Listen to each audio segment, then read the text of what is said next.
Buenos días, ¿cómo están? ¿Frío? Está rico, ¿no? Gracias a Dios por un día más que podemos estar aquí juntos para escuchar de su palabra. Creo que nunca nos ha llovido en domingo, ¿verdad? ¿2 veces? Bueno, esperemos que hoy no sea la tercera, ¿verdad? No creo, pero está bastante ameno, ¿no? Está rico el clima, está a gusto. Ok, pues vamos a continuar con nuestra serie. ¿Cuántos están leyendo Hechos? Ok, la mayoría, perfecto, muy bien. Me da gusto. La verdad es que nos vamos a tardar tal vez un poquito más de un año, pero estoy seguro que vamos a aprender muchísimo acerca de esta serie y acerca de cómo es que inicia una iglesia, cómo es que el Señor forma o inicia su iglesia, que es lo que estamos viendo en el libro de los Hechos. En 1995, ya todos hicieron cara como de... Bueno, en 1995, el grupo Maná, ¿cuántos conocen el grupo Maná? Ya, levanten la mano, no sean así. El grupo Maná sacó al mercado una canción llamada Reloj Cucú. No sé si alguien la ha escuchado. Esta canción habla de un niño que su padre fallece y el papá siempre va, lo abraza y le da las buenas noches.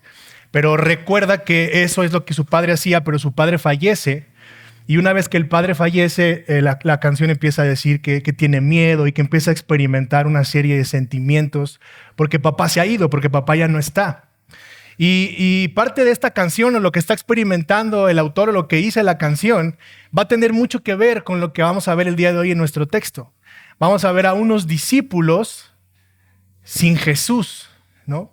Sin la presencia física de Jesús, y es lo que vamos a ver en nuestro texto del día de hoy. Así es que con esto en mente vamos a adentrarnos en lo que nos toca leer el día de hoy. Vamos a ir a Hechos capítulo 1, y vamos a ir al versículo 15. Vamos a leer del versículo 15 al versículo 6. Hechos capítulo 1, versículos 15 al 26.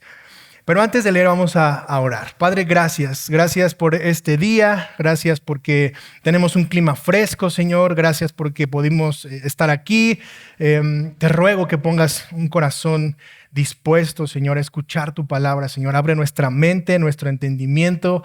Te pedimos, Espíritu Santo, que tú nos convenzas de pecado, de justicia, de juicio, que nos reveles a Cristo, Señor. Te ruego, Señor, que esta mañana nuestros corazones sean transformados, Padre. Te pido por mí, Señor, que todo lo que yo hable esté en tu palabra, Señor. Ayúdame a exponerla fielmente, Señor, y que seas tú obrando en nuestras vidas para la gloria de tu nombre. En el nombre de Jesús, amén. Ok, Hechos 1 del 15 al 26 dice así. Por este tiempo, un grupo como de 120 personas estaba reunido allí, y Pedro se puso de pie en medio de los hermanos y dijo: hermanos, tenía que cumplirse la escritura en que por boca de David el Espíritu Santo predijo acerca de Judas, el que hizo guía de los que prendieron a Jesús. Porque Judas era contado entre nosotros y recibió parte en este ministerio. Este, pues, con el precio de su terrible infamia, adquirió un terreno y cayendo de cabeza se reventó por el medio y todas sus entrañas se derramaron. Esto llegó al conocimiento de todos los que habitaban en Jerusalén, de manera que aquel terreno se llamó en su propia lengua Acéldama, es decir, campo de sangre. Pues en el libro de los Salmos está escrito que sea hecha desierta su morada y no haya quien habite en ella, y que otro tome su cargo. Por tanto, es necesario que de los hombres que nos han acompañado todo el tiempo que el Señor Jesús vivió entre nosotros, comenzando desde el bautismo de Juan hasta el día en que de entre nosotros Jesús fue recibido arriba al cielo, uno se ha constituido testigo con nosotros de su resurrección. Presentaron a 2, a José, llamado Barsabás, al que también llamaban Justo, y a Matías. Después de orar, dijeron: tú, Señor, que conoces el corazón de todos, muéstranos a cuál de estos 2 has escogido para ocupar este ministerio y apostolado del cual Judas se desvió para irse al lugar que le correspondía. Echaron suertes y la suerte cayó sobre Matías y fue contado con los 11 apóstoles. El título de mi sermón el día de hoy es Jesús se fue y ahora ¿qué hacemos? El título del sermón es Jesús se fue y ahora ¿qué hacemos? Y el mensaje para hoy, o el argumento que vamos a estar viendo durante toda la predicación, es el siguiente. Dice, el cristiano vive en unidad y oración con su iglesia, sometido a las Escrituras y dependiendo completamente de Dios. El cristiano vive en unidad y oración con su iglesia, sometido a las Escrituras y dependiendo completamente de Dios.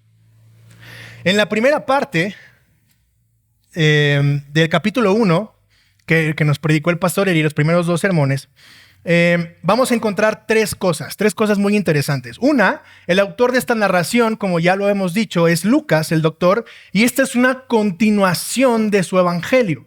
O sea, si pudiéramos hablar de lo que Lucas escribió de manera inspirada, tendríamos que hablar de 2 tomos. El tomo 1 es el Evangelio de Lucas y el tomo 2 es Hechos de los Apóstoles, que es donde estamos en este momento. Por lo tanto, esta es la segunda parte, es el tomo 2 que completa lo dicho por Lucas, dirigiéndolo ahora a Teófilo. En los primeros versículos vemos a Jesús resucitado. Esto es muy importante que podamos tenerlo en mente. Jesús está resucitado y les da pruebas de esto, pero un poco más importante que esto, o con mayor relevancia que esto, es que durante 40 días les había hablado del reino de Dios. Es decir, les dio un intensivo de 1 mes con 10 días a estos discípulos, ya como para cerrar con broche de oro la capacitación. O sea, yo como para cerrar todo lo que Jesús les había enseñado en la tierra.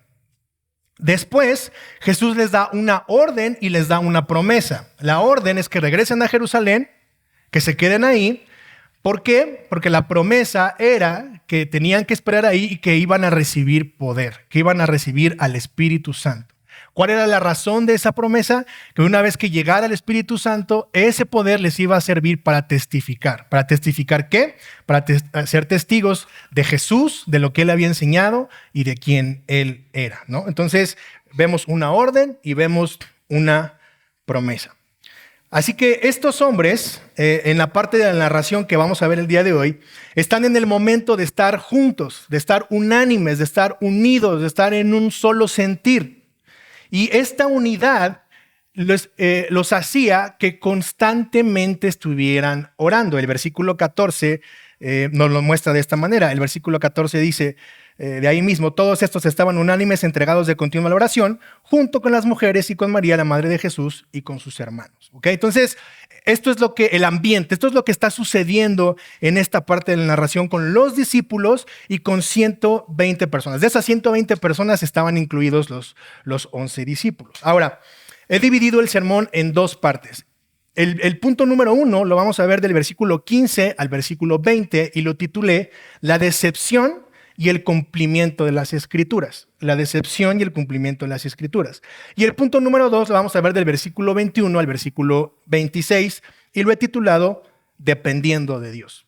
Dependiendo de Dios.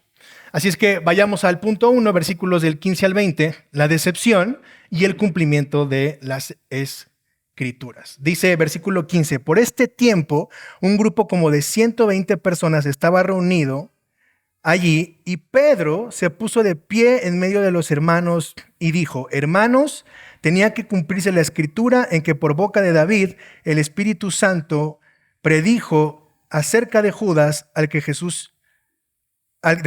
se hizo, guía de los que prendieron a Jesús.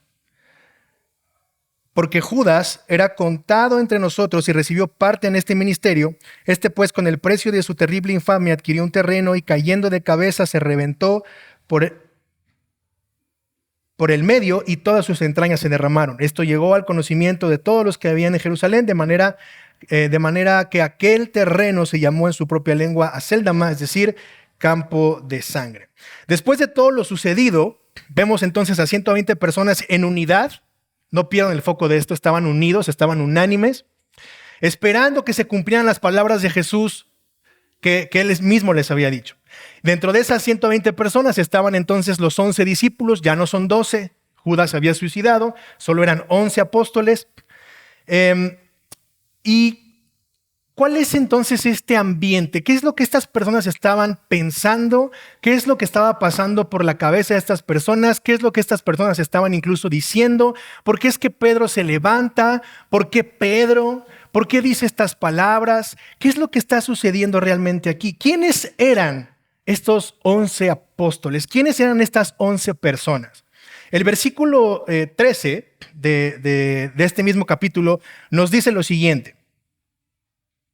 Dice lo siguiente: cuando hubieron entrado en la ciudad, subieron al aposento alto donde estaban hospedados Pedro, Juan, Jacobo, Andrés, Felipe y Tomás, Bartolomé y Mateo, Jacobo, hijo de Alfeo, Simón el celote y Judas, el hijo de Jacobo. Estos eran los 11 personajes, las 11 corcholatas, los 11 apóstoles, ¿no?, que el Señor había elegido. Todos estos hombres, mis hermanos, eran galileos. Todos estos hombres pertenecían a esta región. Esto significaba que eran muy ignorantes. En ese tiempo los galileos eran considerados la peor escoria. Eran personas del vulgo, eran personas sin preparación, eran personas sin cultura, eran personas sin educación. Los galileos eran considerados lo peor, los más ignorantes. Eran de los más bajos recursos. Ninguno de ellos tenía experiencia ministerial, eran poco educados, nadie tenía un título, cero preparación, cero de algo, no eran leídos, ni siquiera eran fariseos como para conocer las escrituras, no eran teólogos, eran muy ignorantes. Y tal vez tampoco eran guapos o bien parecidos, ¿no? Ninguno de ellos cumplía con el estereotipo de la sociedad de ese entonces y tampoco cumplirían con la sociedad de nuestros días. No cumplían con ninguna de esas características. Entonces tenemos aquí que el equipo de plantación de Jesús no era un equipo resto del mundo, no eran como de la Liga de las Estrellas. La verdad es que eran cero preparados. Nadie podría imaginar que de ese grupo de personas Jesús los hubiera tomado como para empezar a plantar una iglesia. Juan y Jacobo y Pedro eran pescadores. Pedro era el negador, negó a Jesús 3 veces. Juan y Jacobo eran llamados los hijos del trueno. Eran peleoneros, eran buenos para el trompo, eran airados, eran emocionales, eran impulsivos, agresivos. Mateo era un recaudador de impuestos. En ese tiempo los judíos odiaban a los recaudadores de impuestos. No tenía una muy buena reputación Mateo, que digamos. Tomás, mejor conocido como el escéptico, todos por aquí recuerdan esta frase de yo hasta no ver, no creer, como Santo Tomás. ¿O alguien la ha dicho o la ha escuchado? Pues Tomás era ese escéptico. Tomás no creía que Jesús había resucitado hasta que metió las manos en las llagas. Tenemos a Simón el celote. Los celotes eran unos sicarios, eran unos rebeldes que estaban en contra del imperio romano y mataban por rebeldía. Entonces, solo dense cuenta las credenciales de este grupo. Entonces tenemos sicarios, tenemos recaudadores de impuestos, tenemos pescadores, tenemos peleoneros, tenemos negadores, tenemos traicioneros. Este era el grupo que Jesús había elegido para plantar la primera iglesia. Así que este equipo no era ni cerca el mejor equipo que había. No tenían absolutamente nada que ofrecer, nada que enseñar, nada que aportar, a menos que Dios pudiera intervenir en la vida de estas personas y pudiera hacer que verdaderamente tuvieran algo que ofrecer para su gloria, algo extraordinario. Tenemos entonces hombres ordinarios, traídos, elegidos por Dios para hacer algo extraordinario. Antes que Jesús partiera y ascendiera, Él mismo los llamó una y otra vez hombres de poca fe.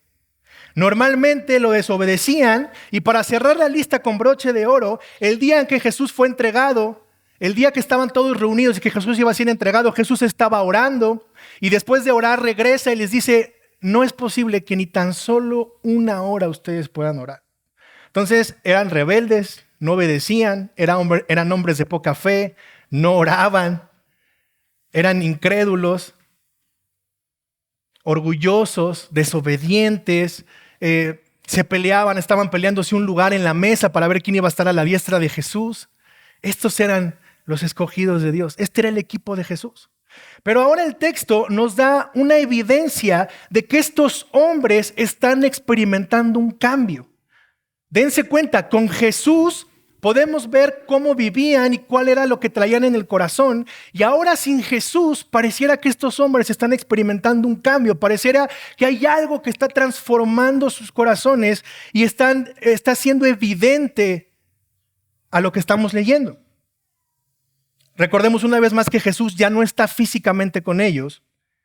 Y estos hombres siguen juntos. Y es Pedro el que toma la palabra y comienza diciendo lo siguiente, versículo 15 una vez más. Por este tiempo un grupo como de 120 personas estaba reunido allí y Pedro se puso de pie en medio de los hermanos y les dice, hermanos.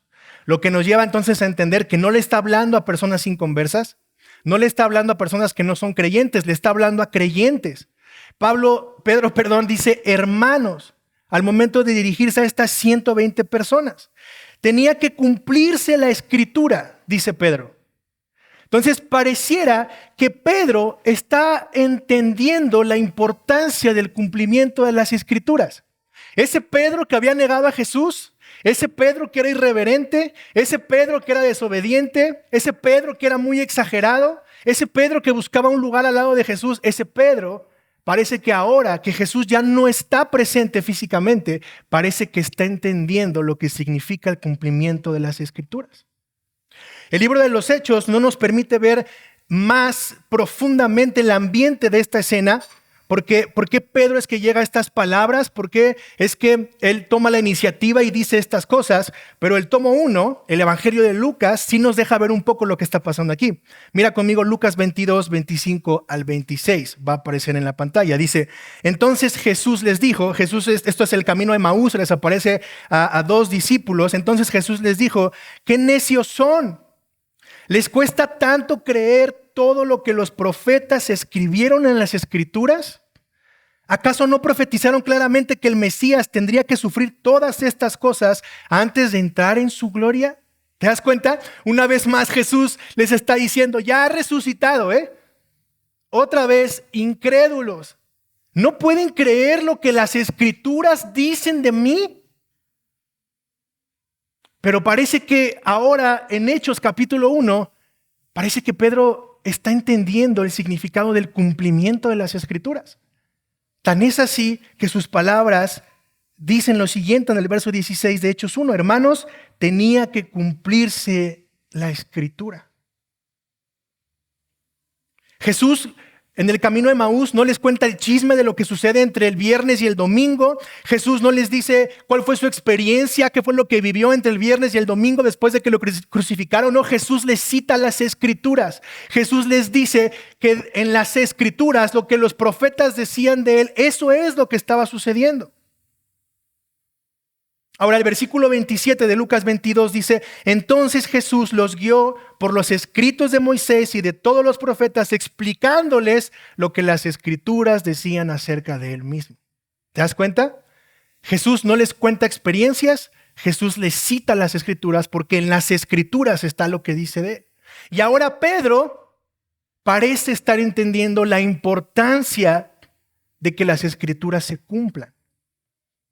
De manera que cuando tú vas a las Escrituras, cuando tú vas a la Biblia y te das cuenta que se cumple, ya no hay para dónde hacerte. Cuando las Escrituras son citadas, vemos la verdad que está puesta ahí y no hay para dónde hacernos. No hay forma de negarlo porque lo podemos ver cumplido ahí. Pero el enfoque que Pedro está dando aquí acerca de la traición de Judas no es propiamente la decepción de Judas o la traición de Judas. Lo que Pedro está haciendo aquí está trayendo a colación la traición de Judas para decir que las Escrituras se han cumplido con esa traición de Judas. O sea, la traición de Judas no fue algo que sucedió, no fue algo que nadie esperaba, no fue algo que salió de la nada, no. La traición de Judas fue algo que se tenía que cumplir porque las Escrituras así lo decían. Y eso es lo que Pedro está tratando de decirle a estas 120 personas. Ya estaba dicho por Dios que Judas sería el discípulo traicionero. Ya estaba dicho por Dios que se decepcionaría de este mismo Judas, que Jesús se decepcionaría de él, que los discípulos se decepcionarían de él, de tal manera que en medio de la decepción y de la traición del plan de Dios, el plan de Dios siguió adelante. el plan de Dios no se detuvo, a pesar de la traición de Judas. Cuando Adán cayó y desobedeció, ¿el plan de Dios se detuvo? No, siguió. Cuando David cayó y decepcionó al pueblo de Israel, ¿el plan de Dios se detuvo? Cuando Judas traiciona a Jesús y a los discípulos, el plan de Dios no se detiene, sigue adelante. Por eso es que ellos siguen adelante y Pedro cita en el versículo 20 este cumplimiento. Dice el versículo 20, pues en el libro de los Salmos está escrito que sea echada desierta su morada y que no haya quien habite en ella. Pedro está citando el Salmo 69, 25.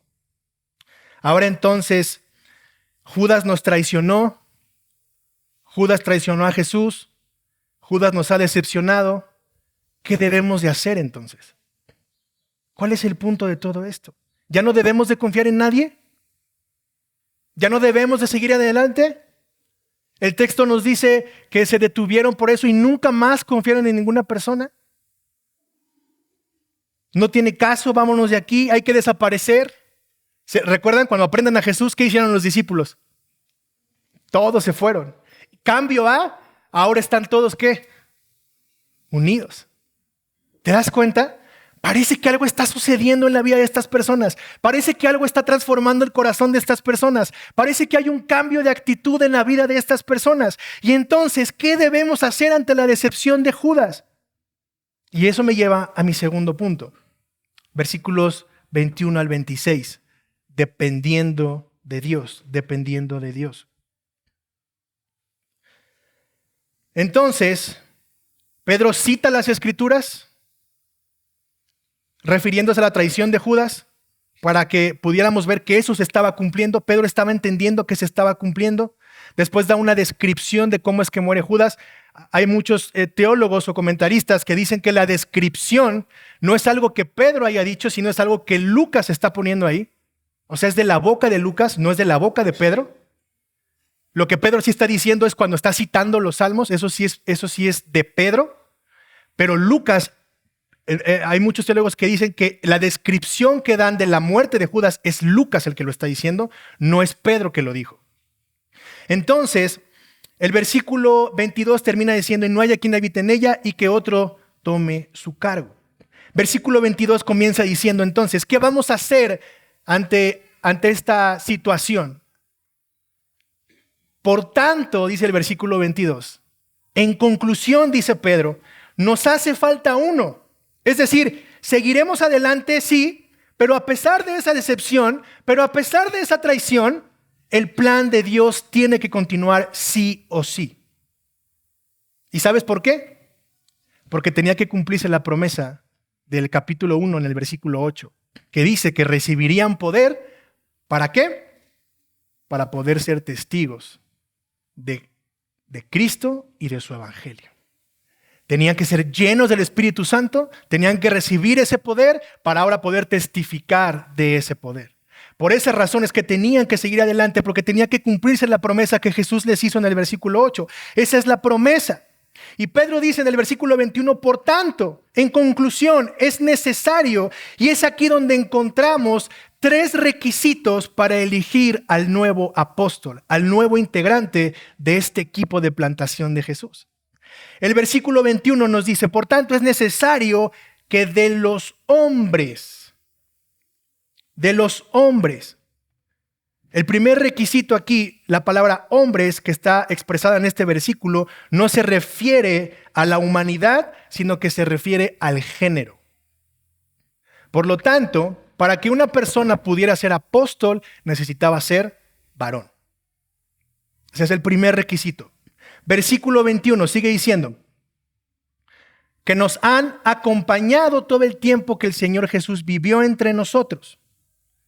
El siguiente requisito es que haya acompañado, que haya sido testigo durante la vida de Jesús en esta tierra. Es decir, que sea testigo de todo el ministerio de Jesús en esta tierra. Primer requisito, que sea varón. Segundo requisito, que haya sido testigo del ministerio de Jesús en esta tierra. Y por último, versículo 22, comenzando desde el bautismo de Juan hasta el día en que entre nosotros Jesús fue recibido arriba al cielo, uno se ha constituido testigo con nosotros de su resurrección.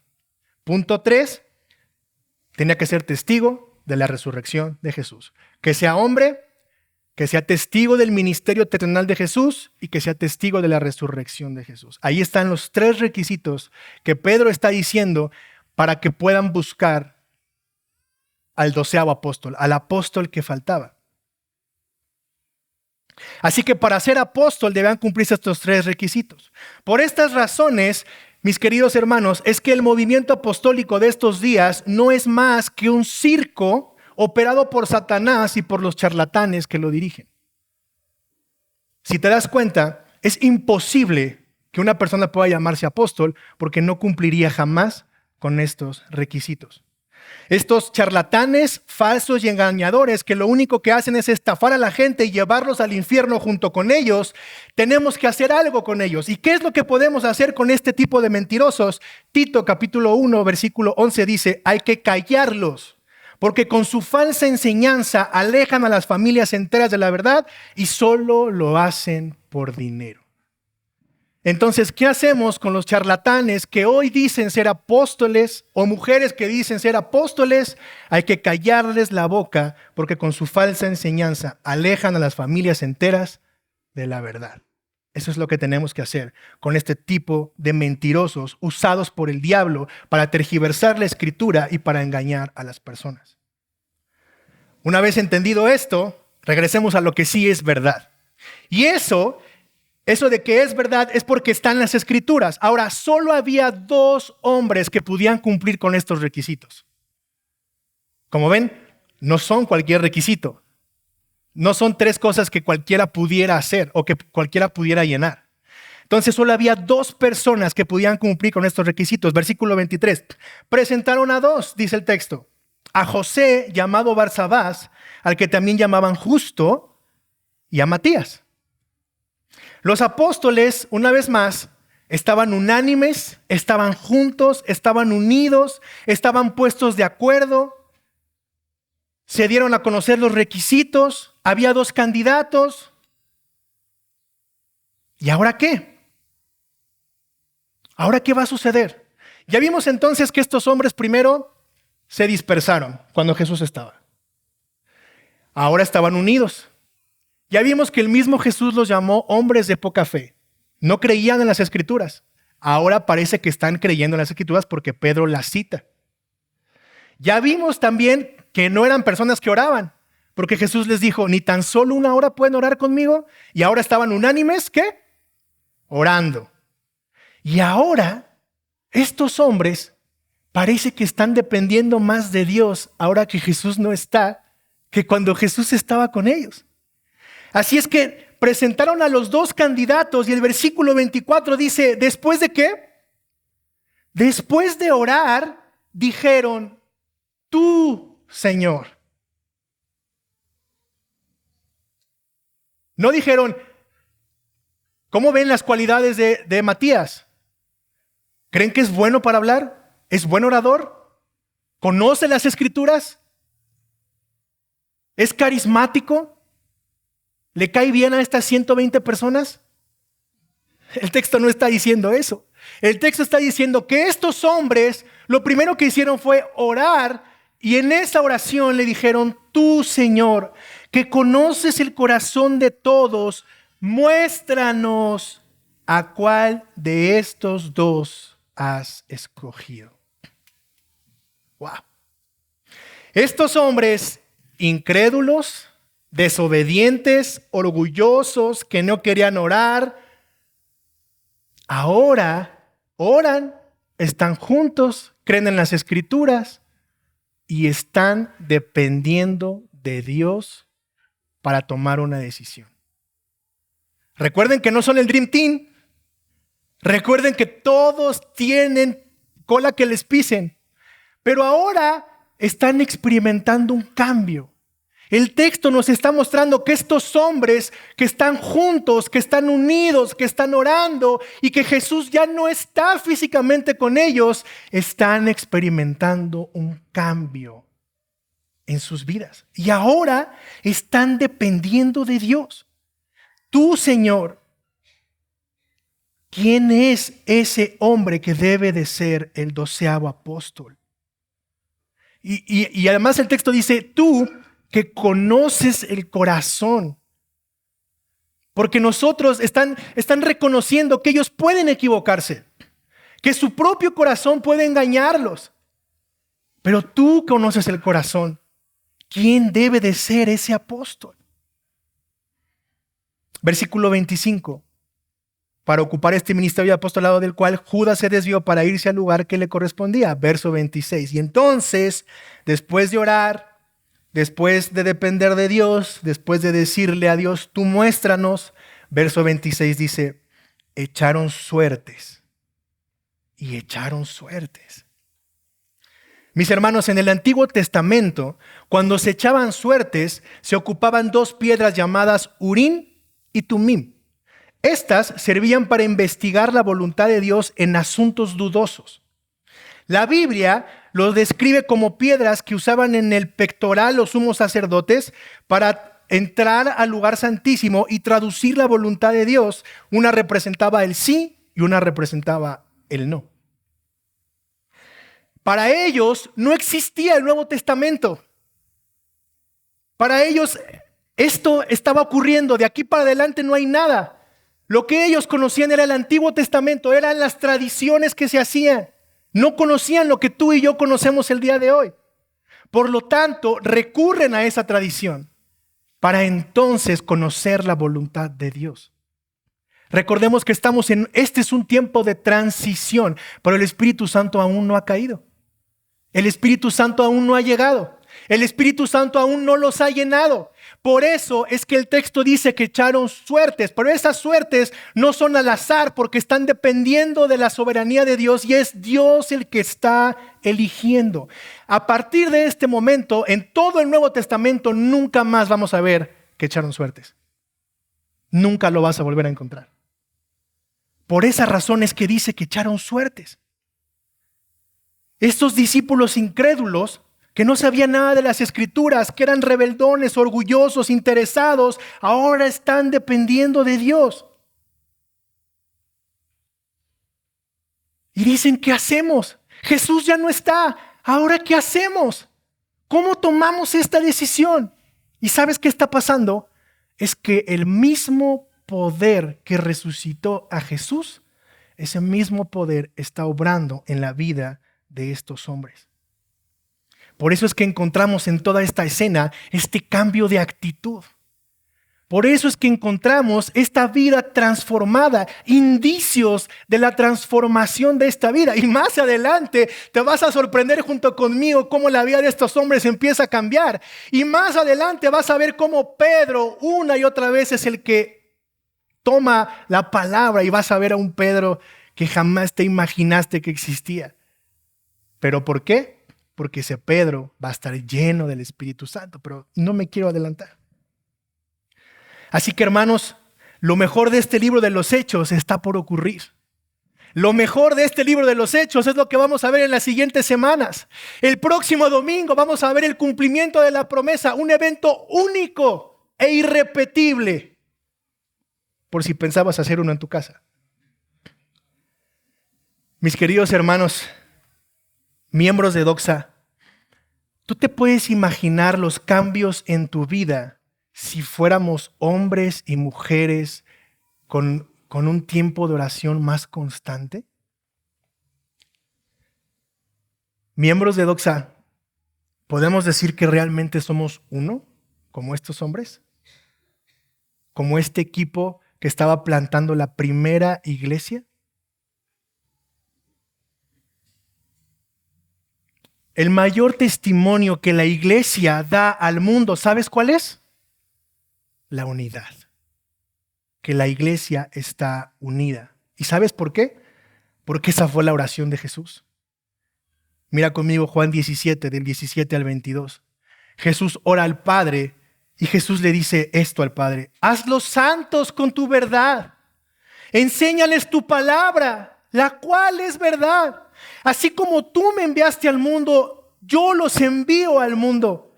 Así como, versículo 19, y me entrego por ellos como un sacrificio santo para que tu verdad pueda hacerlos santos. No te pido solo por estos discípulos, sino también por todos los que creerán en mí por el mensaje de ellos. Te pido que todos sean uno, así como tú y yo somos uno. Es decir, como tú estás en mí, Padre, y yo estoy en ti. Y que ellos estén en nosotros. ¿Para qué? Para que el mundo crea que tú me enviaste. Una de las cosas más aborrecibles en el Nuevo Testamento es la división en la iglesia.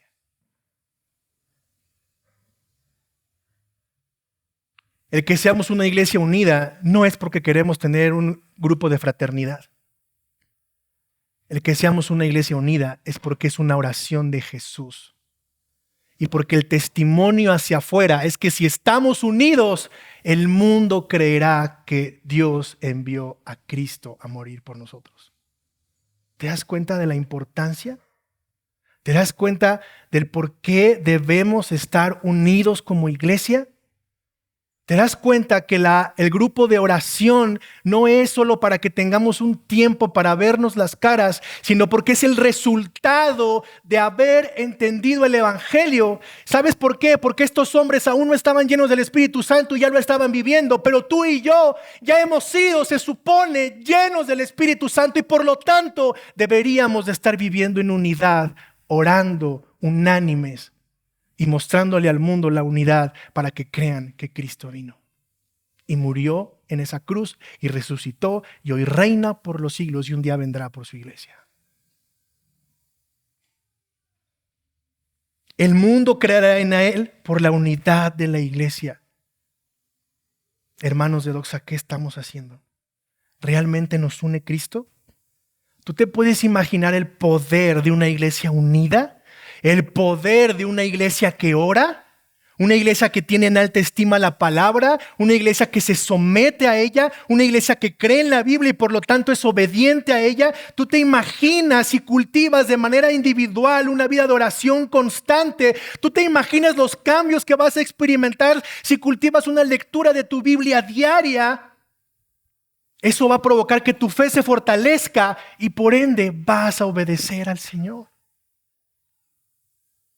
¿Te imaginas los cambios que podemos experimentar? Ellos no tenían el Espíritu Santo, pero ya estaban experimentando esos cambios.